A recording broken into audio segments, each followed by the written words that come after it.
Hello, everyone. Welcome back to Daily English Channel. I'm Emma. And I'm Paul. It's great to see you all again. If you want to improve your real-life English, you've come to the right place. Today is a very special episode. We are going to bridge the gap between the past and the future. First, we will chat about our recent New Year's celebrations. This is a great way for you to practice listening to the past simple tense in a natural context. But that is not all. We are also going to look forward. We will discuss our big plans and dreams for the coming year.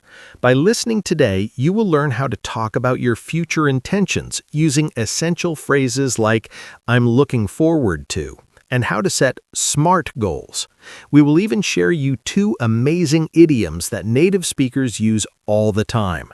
It is going to be a packed episode full of useful vocabulary to help you sound more fluent. So before we start our chat, please do us a huge favor. If you want to support our channel and help us create more free lessons, please click that subscribe button right now. Don't forget to ring the notification bell so you never miss a video. Are you ready? Let's get started.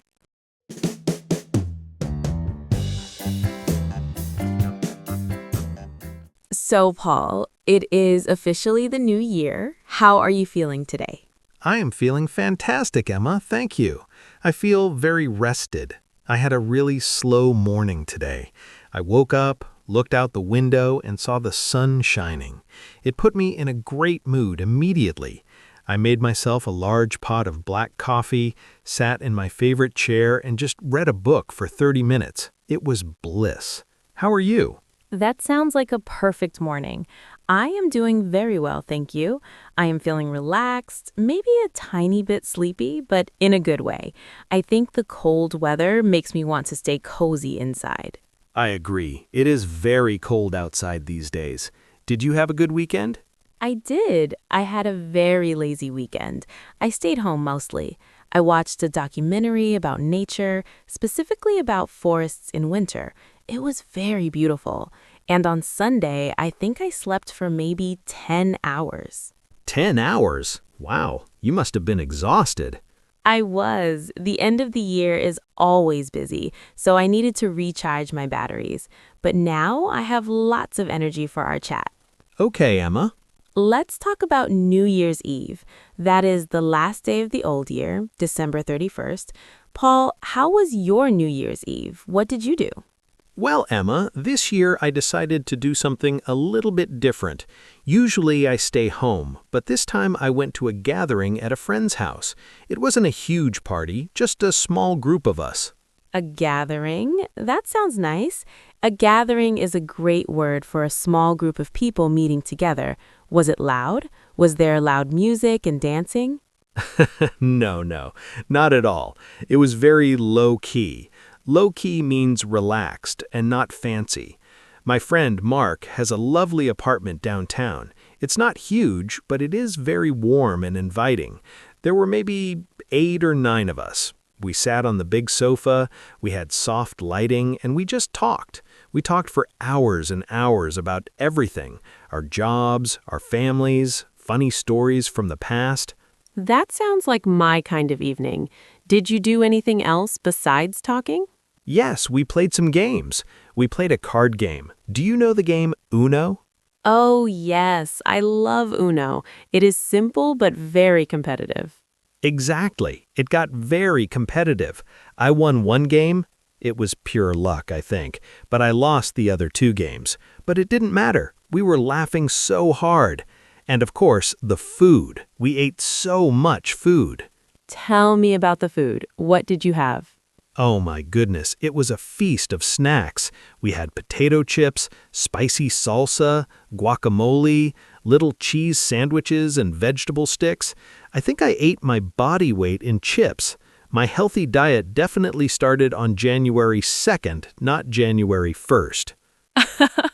I understand completely. Holiday calories don't count, right? That sounds delicious. A cozy night with friends is often better than a loud club. What about the countdown, the big moment at midnight? It was great. As it got close to midnight, maybe 11:55 p.m., we turned on the TV. We watched the broadcast from the city center. We saw the big clock. When it hit 10 seconds, we all stood up and shouted, 10, 9, 8, Happy New Year! Then we hugged each other. It was a very friendly, heartwarming moment. That is a lovely tradition. Did you have a toast? Did you drink champagne?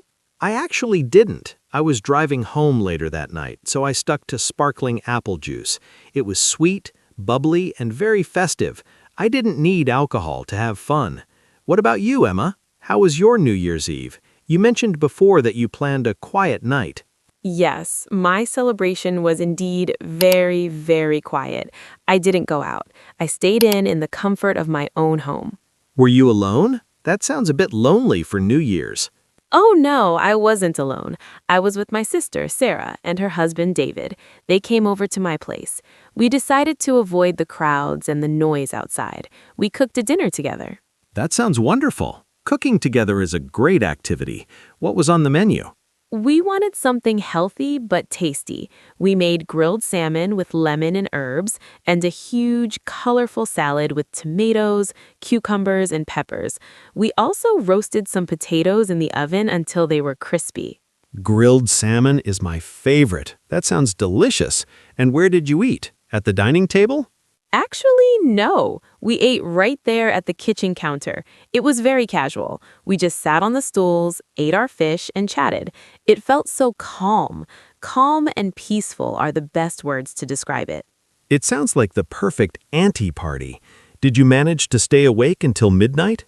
We did, just barely. We made some hot tea and moved to the living room. We turned on the TV to see the fireworks display.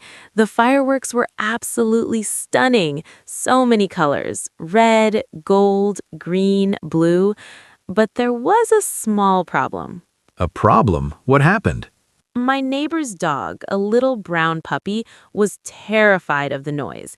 Even though the noise was coming from the TV and some noise from outside, the poor little guy was scared. He was barking and hiding. Oh, poor thing. Animals often don't like fireworks. Exactly. So my sister and I spent some time trying to comfort the dog through the wall, sending him good vibes. But overall, it was a lovely night. Just good food, family, and relaxation. That sounds perfect for you, Emma. So that covers the past, New Year's Eve. What about the next morning, New Year's Day, January 1st? How did you start the year? On New Year's Day, I have a little tradition. I always try to do something active to set the tone for the year. I want the year to feel fresh and healthy. So I woke up a bit late, maybe 10:30 a.m. Then I put on my warmest coat and my walking boots, and I went for a long walk in the forest trail near my house. A forest walk? That sounds invigorating. Invigorating means it gives you energy. Was it cold? It was freezing. The air was crisp and cold, but it felt so fresh. I could see my breath in the air. The trail was beautiful. There were no leaves on the trees, but the structure of the branches against the gray sky was lovely. It truly felt like a new beginning. I love that idea. Getting fresh air is the best way to clear your head. Was the trail busy with other people? Surprisingly, yes. There were quite a few people. Some were jogging, looking very athletic. Others were walking their dogs. But everyone was in such a good mood. Strangers smiled at me and said, "Happy New Year." It was very polite and friendly. It made me feel connected to my community. That is the nice thing about holidays. People are generally friendlier. For me, my first activity was a bit different. I didn't go outside immediately. My priority was family. That's nice. What did you do? I picked up the phone and called my parents. They live in a different city, about 3 hours away. I wanted them to be the first people I spoke to in the new year. That is so sweet, Paul. What did you say to them? I just said, "Happy New Year, Mom and Dad. I love you and I hope you have a healthy and happy year ahead." My mom was very chatty. She told me all about their night. It's important to stay connected, you know? It absolutely is. Family connection is vital. So it seems we both had a good start. Quiet, peaceful, and positive. Yes. And now that we have covered the past, I think it is time to shift our focus. We need to look forward. The past is done, but the future is wide open. I agree. The future is where our dreams live. But wait, before we jump into our future plans and big dreams, I have a small request. If you are enjoying this conversation, and if you find our slow, clear English helpful for your listening practice, please hit that like button right now. Yes, it takes only 1 second, but it tells YouTube that this is a good video. And stay with us. In the next section, we're going to talk about resolutions. We will teach you 2 amazing idioms, and we'll share some personal dreams. You don't want to miss it. Okay, Emma, let's talk about the future. Do you have any New Year's resolutions this year? Resolutions. For our listeners, a New Year's resolution is a firm decision or promise to do something or stop doing something in the new year. Yes, Paul, I definitely have one. What about you? Do you have a resolution? I do, and to be honest, it is a very challenging one this year. I have decided to turn over a new leaf regarding my fitness. Oh, turn over a new leaf. That is a great idiom. It means to start behaving in a better way or to start a new positive habit. So what is the plan? My resolution is to complete a half marathon. A half marathon? Wow, Paul, that is 20 kilometers. That is a huge challenge. Why did you choose a half marathon? Well, I thought about a full marathon, but that seemed too scary. A half marathon feels possible, but it is still difficult. I want to prove to myself that I can do it. I've already bought new running shoes, bright blue ones. New shoes are a great motivator. Do you have a training schedule? Yes, I need to be disciplined. I plan to run 3 times a week, Tuesday mornings, Thursday evenings, and a long run on Saturday mornings. It requires a lot of commitment, but I think it's a smart goal. It is very smart. We often talk about SMART goals: specific, measurable, achievable, relevant, and time-bound. Your goal fits all of those. Can I come and cheer for you at the finish line? Of course, I need you there. You can be my cheerleader. If I finish the race, we'll go out for a huge pizza afterwards. Deal. And if you quit, If I quit, well, then I'll just try again next year. I believe in second chances. But I am determined not to quit. What about you, Emma? What is your resolution? my resolution is a bit different. It's more about my brain than my body. My resolution is to complete 3 online courses this year. I want to improve my professional skills. That is a fantastic resolution. Investing in yourself is always a good idea. What topics do you want to study? I have chosen 3 areas. First, digital marketing. I think it's very useful for our channel to reach more people. Second, maybe a course on web design, just the basics. And third, I want to take a creative writing course. Creative writing. That sounds fun. Yes, I want to learn how to tell better stories. I think it will help me when I write scripts for our videos. I think that's a brilliant plan. It's very practical. So, resolutions are usually about self-improvement. But what about other plans? Things that aren't necessarily goals, but just things you want to do. Well, in the coming year, I really want to travel more. I feel like I stayed in the city too much last year. I want to see nature. Traveling is always exciting. Do you have a specific destination in mind? I am dreaming of the mountains. I want to rent a small wooden cabin in the mountains during the summer. I imagine sitting by a lake surrounded by green pine trees, reading a book in the fresh air. No internet, no noise, just peace. That sounds like heaven. Heaven means a perfect place. I can imagine you there. For me, my travel plan is a bit different. I want to go abroad. I want to visit my old friend, Mark. Mark, is that the friend who moved away? Yes, he moved to Canada 2 years ago. We used to be inseparable, best friends, but I haven't seen him since he left. Canada? That is a long way away. It is. The plane ticket is going to cost an arm and a leg. Costs an arm and a leg. That is our second idiom today. It means something is very, very expensive. Flights to Canada are definitely expensive. They are, but I'm saving money every month. I put a little bit of my salary into a savings account. I'm really looking forward to seeing him again. I'm looking forward to it. Let's pause on that phrase for a second. This is such a useful phrase for our listeners. Yes, I'm looking forward to means I am excited and happy about something that is going to happen in the future. And notice the grammar. We say, I am looking forward to doing something, or I'm looking forward to something. So Paul says, I am looking forward to seeing Mark. Correct. Or I could say, I'm looking forward to the trip. Exactly. So Paul, besides the expensive trip, what else are you looking forward to? I'm looking forward to the summer generally. I love the warm weather. And honestly, I'm looking forward to learning a new skill for work. Oh, what skill? I want to learn how to edit photos properly.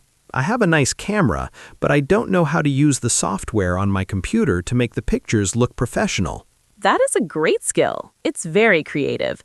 Maybe you can take photos of my mountain trip. I would love to. And you, Emma, do you have any hobby plans? Maybe something with your hands? Yes, actually. I've been thinking about gardening. Gardening? But you live in an apartment, right? I do, but I have a balcony. It's small, but it gets good sunlight. I want to grow plants in pots. I want to try growing herbs like basil and mint, and maybe some cherry tomatoes. That is a brilliant idea. There's nothing better than fresh basil on your pasta, and homegrown tomatoes taste so much sweeter than the ones from the supermarket. I agree. I think I will try it.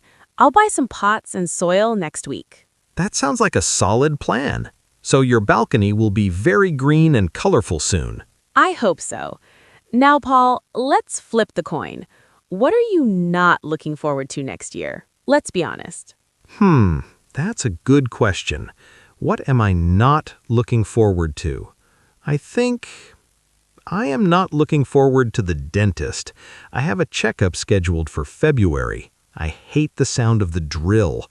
It makes me nervous just thinking about it. Oh, I'm with you on that. The dentist is never fun, but it is necessary for our health.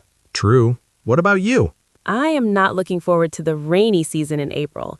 I hate getting wet when I walk to work. Wet shoes are the worst feeling in the world. Wet shoes are the worst. I agree. But as they say, April showers bring May flowers. The rain helps your garden grow. That is a very positive way to look at it. You're right. Positive thinking is important. Speaking of positive thinking, let's reflect on one big dream. Not just a plan, but a dream. If you could do anything next year, what would it be? A dream clan. Well, my absolute dream would be to start a small side business selling handmade crafts. I love making things, and I dream of having a little online shop where people buy my creations. Emma, that is a beautiful dream, and it's totally possible. You are very talented. Thank you, Paul. What is your big dream? My dream is to learn a third language, maybe Spanish. I want to be able to travel to Spain and order food and talk to locals without using English. I want to feel confident in a new language. That is ambitious. Ambitious means it's a big, difficult goal that requires hard work. But I know you can do it. Thanks. We can help each other. You build your shop, and I'll learn my Spanish vocabulary.